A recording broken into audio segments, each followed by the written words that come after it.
There is a hidden language within you, a quiet frequency your conscious mind has been trained to ignore, but that your soul has been speaking since the day you arrived. And the simple fact that you are here, listening now, is not random chance. It is the most important clue you've been given. A part of you, older and wiser than your daily thoughts, is reaching through the noise to deliver a reminder. It's trying to reconnect you with a native ability, a profound gift you were born carrying, that the world may have asked you to forget. This is not a lecture or a test. Consider this an invitation into a quiet exploration, a brief journey to that thin, luminous border between what you think you know and what you have always deeply sensed. The pioneering psychologist Carl Jung taught that every individual is born with a unique psychological signature, a lens through which they perceive reality. Your inherent capacity, whether it's a penetrating insight, a depth of feeling, or a visionary sense, is not an accident. It is an inheritance. It is the living whisper of stories that began long before you.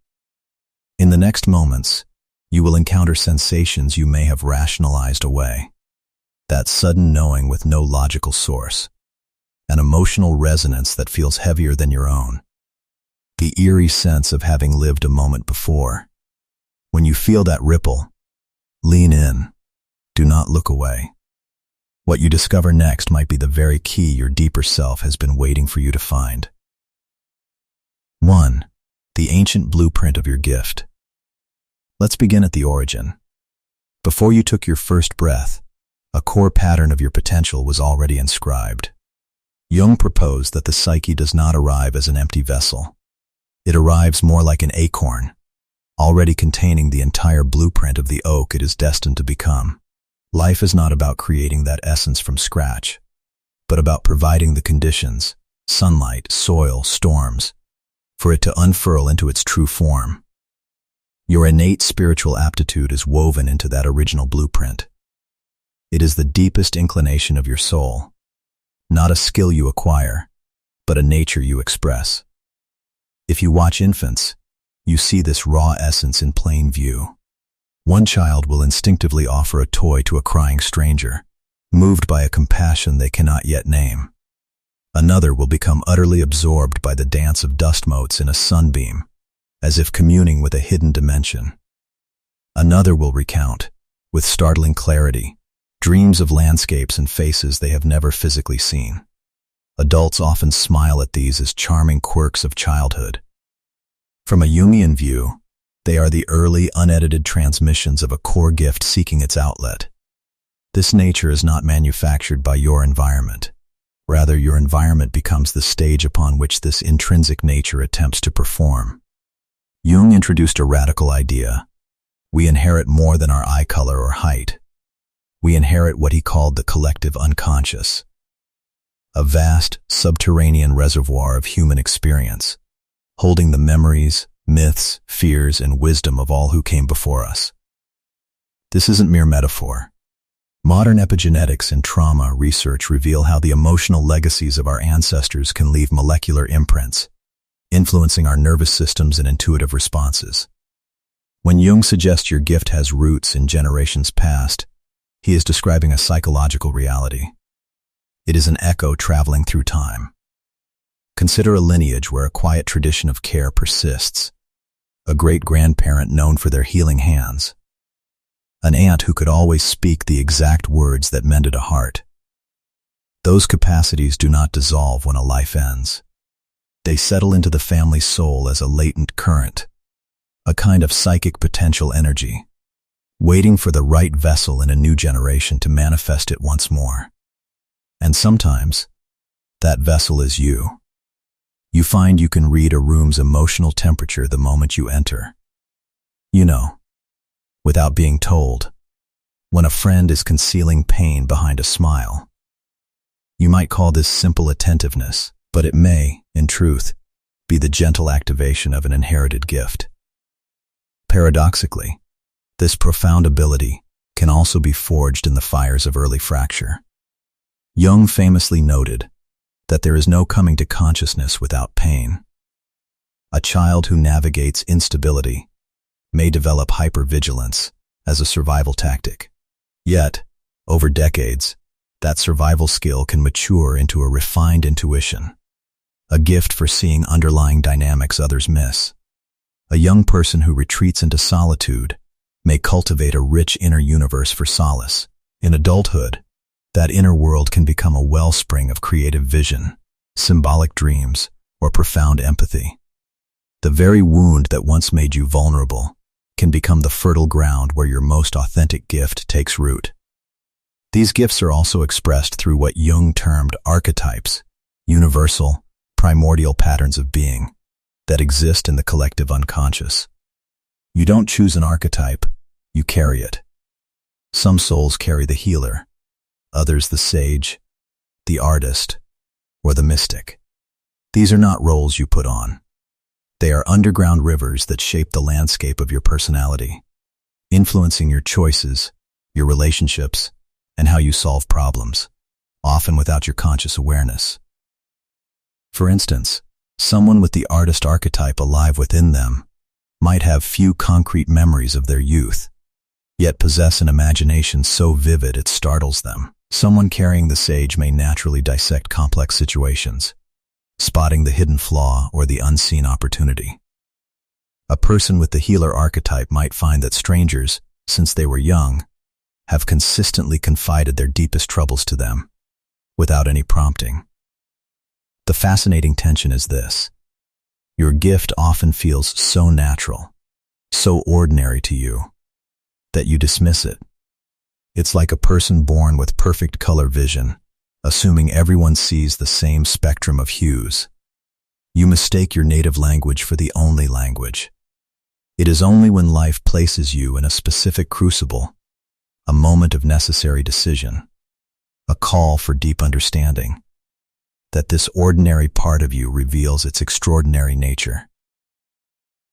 Jung believed the soul enters life with a specific trajectory, a gravitational pull toward a certain mode of being. When you live in harmony with that pull, you experience a state of flow, as if you are moving with the current of your own existence, not against it. Your gift, therefore, is the unique instrument your soul uses to contribute its note to the symphony of the world. It is not about personal power, but about purposeful presence. It is a reminder that you have a distinct path to walk, and that the world needs the particular quality of light only you can shed. 2. The 5 faces of the gift. So, what form does this silent potential take within you? Every seed germinates according to its kind. For some, it blossoms as piercing intuition. For others, as permeable empathy, or as dreams that serve as a nightly counsel. If, as we speak, you feel a faint stirring, a sense of recollection in your heart, stay with that feeling. This path may be leading you to the crucial moment of recognition. Jung's work makes these capacities tangible, not mystical. Your gift is not a spotlight from the heavens. It is the quiet, recurring impulse you can't quite justify, the subtle resonance you feel in your bones. The first face is intuition, the prophet's sight. Those with this gift don't deduce, they know. They walk into a business meeting and immediately sense the unspoken alliance between two people, though no word has been exchanged. They feel a visceral no about a seemingly perfect opportunity. Jung saw intuition as a direct line to the collective unconscious, an antenna picking up signals from beyond the reach of linear reason. Recall a time you changed your route on a whim and later avoided a major traffic accident. Or the moment you knew to call a loved one, only to discover they were in crisis. These aren't coincidences. They are the signature of the inner prophet at work. The second face is empathy, the healer's touch. This is more than sympathy. This is unconscious identification. You don't just hear someone's story. You temporarily inhabit their emotional state. A colleague can deliver a confident presentation, but you feel the tremor of anxiety beneath their words. You may leave a social gathering feeling inexplicably drained, having unconsciously absorbed the ambient emotional energy of the room. This is not a weakness to be cured. It is a profound sensitivity. Your psyche acts like a sponge, soaking up emotional material so others can feel lighter. It is the mark of the healer archetype in motion. The third face is dreaming, the dreamer's portal. For these individuals, the night is not for rest alone. It is a second, often more truthful, life. Their dreams are narrative, symbolic, layered. They are letters from the unconscious, delivered nightly. Some dream of specific, unknown locations, only to encounter them days later in waking life. Others receive elegant solutions to problems that stump them by day.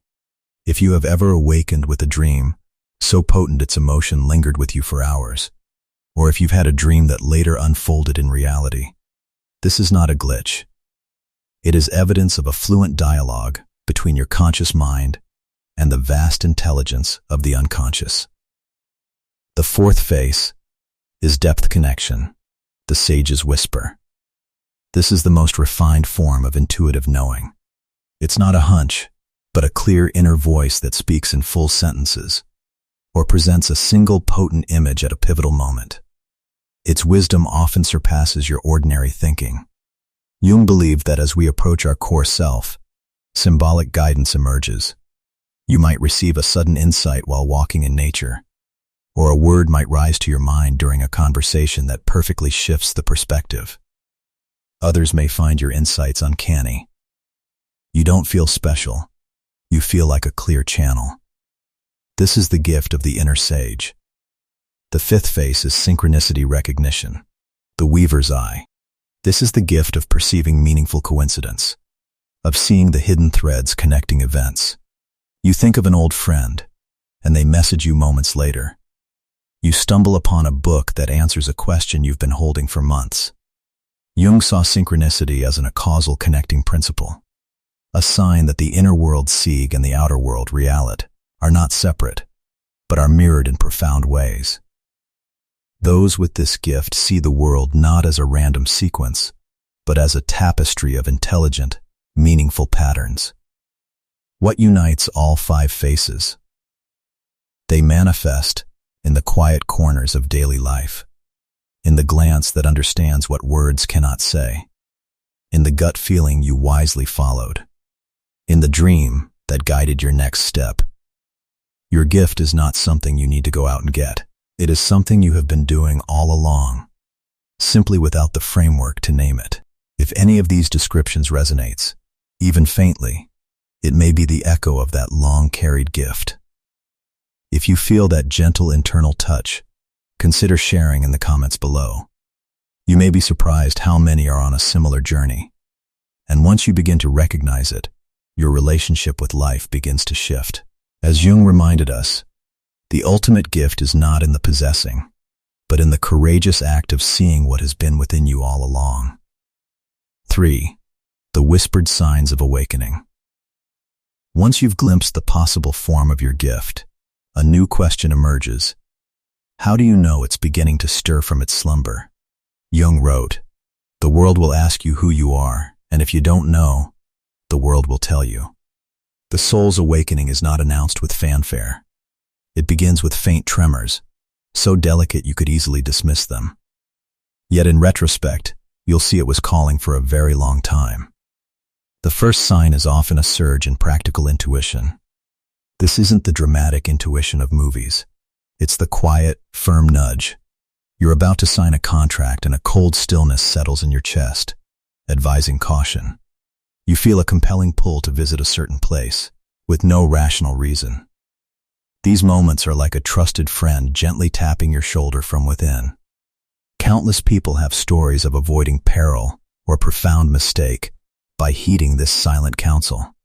In Jung's view, when intuition sharpens, it's the unconscious signaling that you are ready to perceive a deeper layer of reality, ready to stand at the threshold where true insight is born. Next is a heightened sensitivity to atmospheres.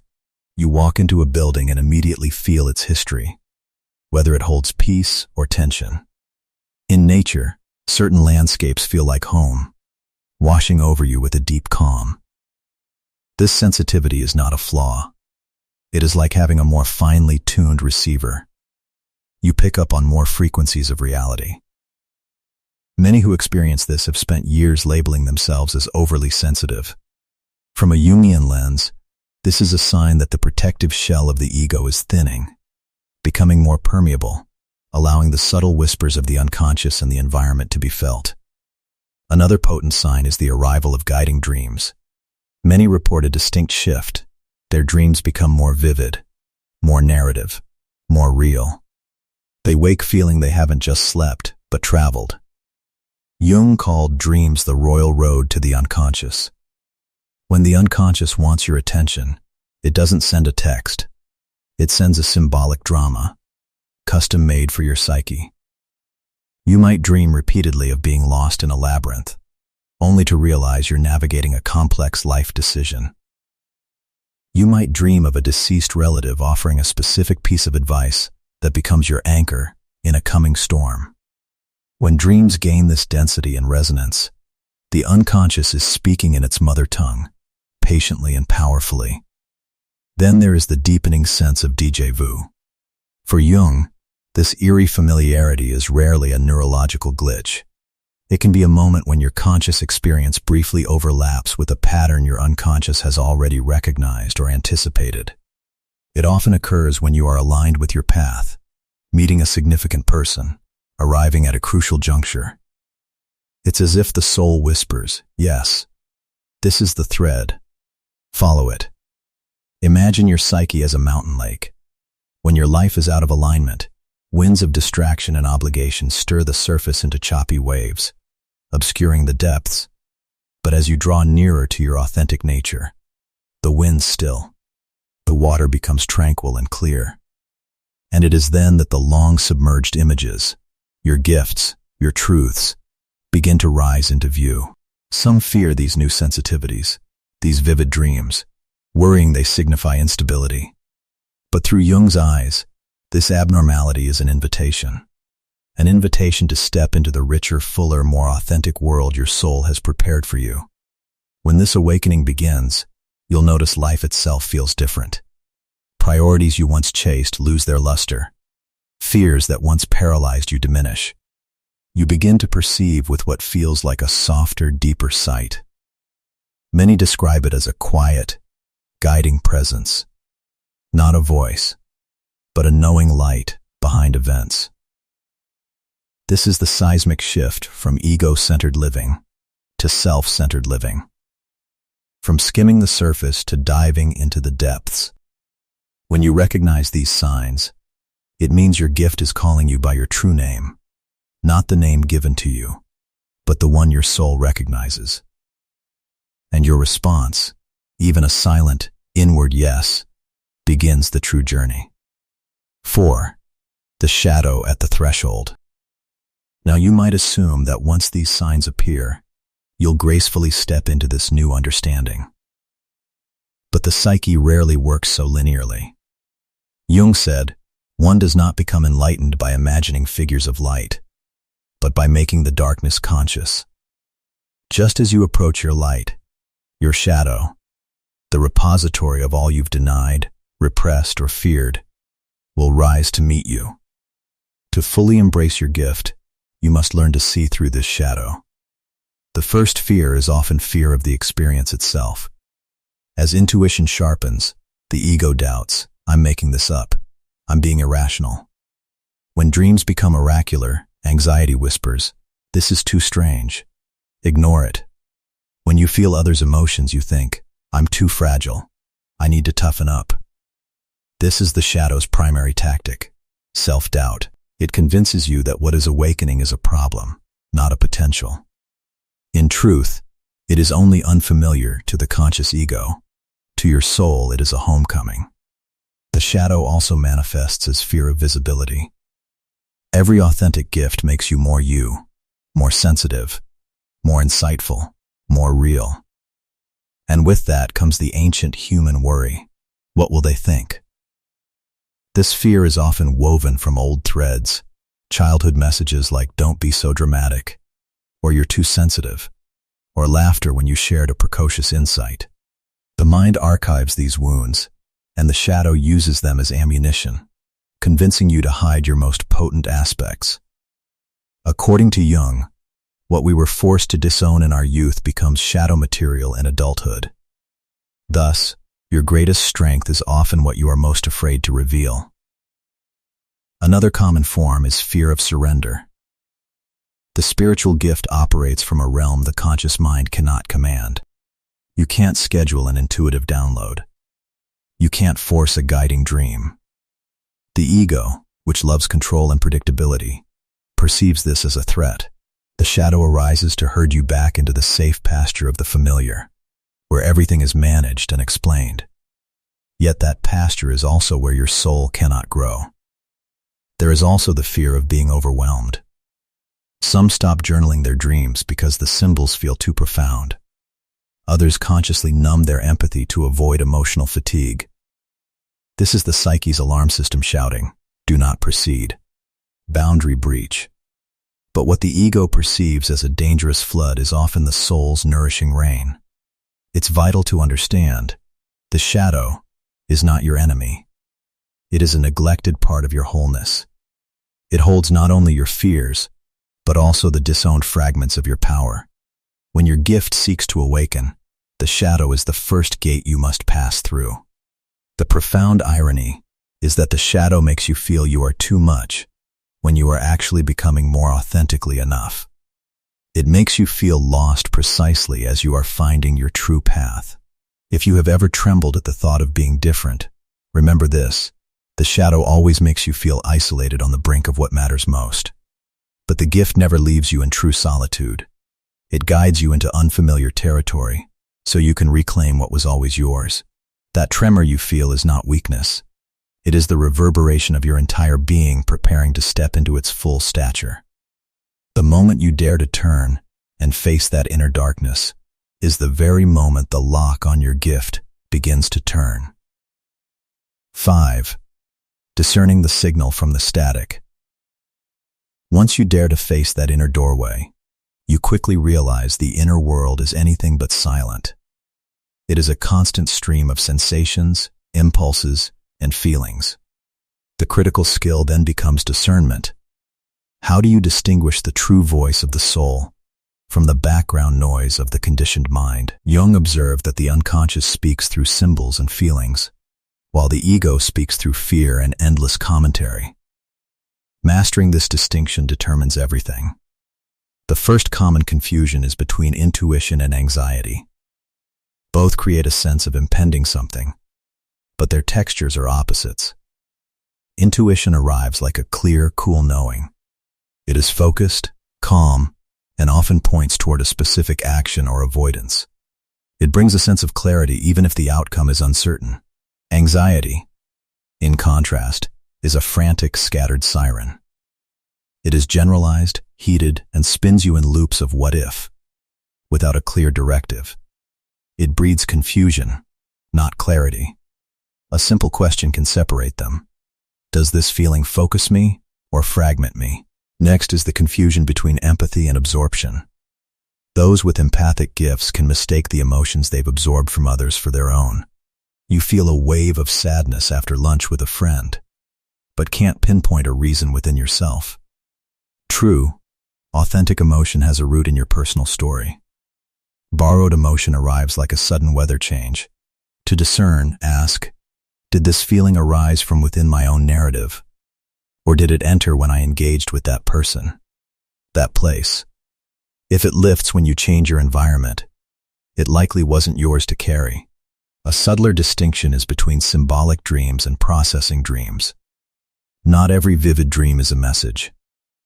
Jung differentiated clearly. A guiding dream has a memorable, often strange coherence. It leaves a lingering emotional or intellectual residue upon waking, a sense that it matters. A processing dream is the mind's way of digesting the day's stress. It's often fragmented, repetitive, and fades quickly, leaving only a sense of mental fatigue. The guiding dream feels like a letter. The processing dream feels like mental clutter. Jung offered a master key for this entire journey: Your vision will become clear only when you can look into your own heart. Who looks outside, dreams. Who looks inside, awakes. The ultimate tool for discernment is not complex analysis, but somatic awareness, listening to the wisdom of the body. The soul's truth tends to create expansion, a deepening of breath, a settling into stillness. The mind's noise often triggers contraction, a tightening in the chest, shallow breath, and agitation. As you move closer to your gift, this inner compass becomes your most trusted guide. 6. The 3 practices of uncovering. Once you can distinguish the signal from the static, the next step is active engagement. Jung emphasized that insight must be met with action to become real. To coax your gift from potential into lived experience, you don't need esoteric rituals. You need 3 grounded, human practices. First, the practice of collected attention. For 1 week, become a gentle archivist of your inner world. Carry a small notebook or use your phone. Your task is not to analyze, but to simply note moments that cause a subtle internal shift, a sudden knowing, a resonant daydream, a strong reaction to a person or place, a fragment of a dream that stays with you. Don't judge these notes as trivial. These flickers are the breadcrumbs your unconscious is leaving for you. Second, the practice of pattern recognition. After a week of collection, sit quietly with your notes. Look not at the individual entries, but for the themes that connect them. Jung called this the red thread of the psyche. Does your collected attention keep returning to moments of sensing others' unspoken feelings? That's the healer thread. Are your notes filled with uncanny hunches or avoided mistakes? That's the prophet's thread. Do they revolve around powerful nighttime narratives? That's the dreamer's thread. Recognition is the quiet aha moment, when the scattered pieces reveal they are part of a singular, beautiful mosaic. You'll know you've found it when you think, oh, I've always been this way. Third, the practice of embodied experimentation. Psychology becomes real only through lived experience. This step is about gentle, low-stakes testing. If your pattern suggests intuitive strength, try letting your first instinct guide minor decisions for a day. Which route to take, what to eat, when to send an email. Observe the outcomes. If empathy is the theme, practice silently noting the emotional state of someone you're talking to. Then gently check your perception against their words or later revelations. If dreams are your thread, pose a simple question to yourself before sleep and record the first image or thought you have upon waking. The goal isn't to perform perfectly, but to observe the practical, tangible effect of leaning into this part of yourself. The gift is validated not by its mystery, but by its utility in navigating life. These 3 practices, attention, recognition, experimentation, align perfectly with the Jungian path. First you learn to see, then you learn to understand, and finally, you learn to live. You don't need to have your entire identity figured out. You only need the honesty to observe, the courage to recognize, and the willingness to take one small, experimental step. The gift will meet you there. 7. Living the gift. Jung's guiding principles. Awareness is only half the journey. The other half is integration, weaving this understanding into the fabric of your daily life. Jung left us with principles that transform insight into being. The first principle: the gift is for service, not status. A profound intuition, or deep empathy, does not confer superiority. In fact, when used for egoic gain or self-aggrandizement, the gift often withers. Jung saw these capacities as forms of responsibility. Their true power and joy are unlocked in service, in offering clarity, comfort, or insight where it is needed. The gift expands when it is given away. The second principle: alignment invites synchronicity. When you begin to live authentically, in tune with your inner nature, the outer world begins to reflect that alignment in mysterious, meaningful ways. Jung termed this synchronicity, meaningful coincidence. Doors you didn't know existed seem to open. The right resource appears at the perfect time. You meet a pivotal person just as you're ready for the lesson they carry. The universe ceases to feel random and starts to feel like a collaborative, intelligent partner. Your gift is the tuning fork that brings you into resonance with this hidden harmony. The third principle. Your gift is a steady light. It is not a blazing, attention-seeking flare. It is more like a lantern, steady, enduring, capable of illuminating the immediate path for yourself and for those near you. That light might be the calm you bring to a chaotic room. It might be the piercing question that cuts to the heart of a matter. It might simply be the quality of your listening, which makes others feel truly seen. Light doesn't need to be dazzling to dispel darkness. It only needs to be true and consistently held. When you grasp these principles, you realize the spiritual gift is not a trophy to be won, but a manner of walking through the world. It is the way you live, so that your very presence carries a note of meaning. When the gift is lived, not just contemplated, life begins to feel coherent. You feel, quite naturally, more at home within yourself. Conclusion. By now you may understand that this journey to discover your innate gift is not a quest for something new, but a profound return to something ancient and essential within you. It is a homecoming to the layers of wisdom you packed away, to the subtle vibrations you learned to overlook, to the parts of yourself you were taught to quiet. The goal is not to slot yourself into a category or to claim a special label. The goal is to begin listening to your own life with a quality of attention you may never have permitted before. If you take one thing from this space, let it be this: a quiet trust in your own inner movement. There is no need to rush, to force, or to prove. The intelligence within you knows its own timing and rhythm. When you slow down, open your heart's ear, and commit to honesty with what you find, that long-held gift will step into the light of your awareness in its own perfect way. This journey doesn't really end. It deepens. So if you feel something within you stirring, a recognition, a resonance, a gentle pull, trust that stirring. It may be the first, soft syllable of your gift, finally speaking its name, ready to be lived.